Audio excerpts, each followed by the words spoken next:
Ravi sir, మావకుండే సంతోషం చూసి మీరే ఎక్కువగా సంతోషపడాలి. ఇలా ఏడవకూడదు. ఏడవాల్సిన టైం అంతా అయిపోయింది రవి సార్.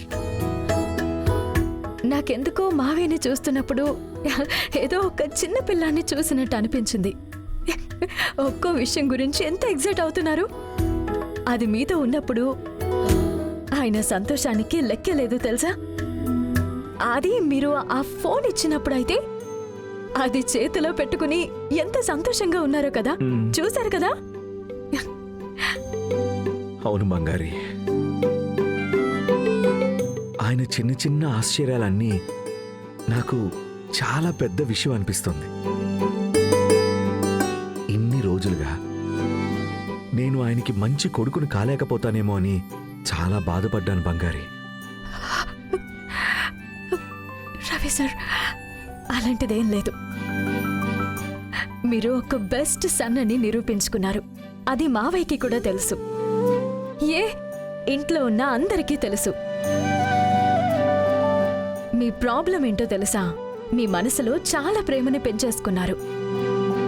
కానీ అది ఎలా బయటికి చూపించాలో మీకు తెలియలేదు. ప్రేమని బయటికి చూపించకపోతే ఎవరికీ తెలీదు రవి సార్.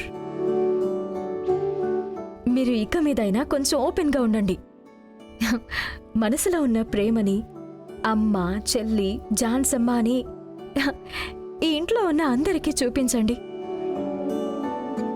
అలా మీరు ఓపెన్ అయ్యారు అంటే మీ మనసులో ఉన్న సగం ప్రాబ్లమ్స్ తీరిపోతాయి. బంగారి, ఇంతకుముందు దీని గురించి ఎవరు చెప్పినా అది తీసుకునే పరిస్థితిలో నేను అస్సలు ఉండేవాణ్ణి కాదు.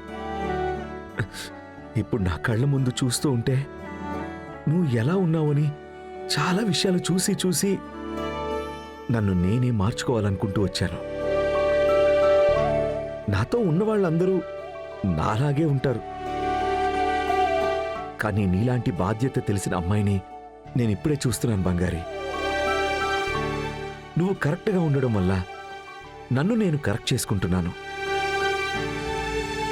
నీకు నేను చాలా రుణపడిపోతున్నాను బంగారి. నన్ను మీరు అర్థం చేసుకుంటే నన్ను మీరు యాక్సెప్ట్ చేస్తారు రవి సార్. అప్పుడే ఇక్కడున్న అన్ని సమస్యలు వాటంతట అవి తీరిపోతాయి. బంగారి, ఈ ఫోటో చూడు. మా నాన్న ఎంత సంతోషంగా ఉన్నారు చూడు.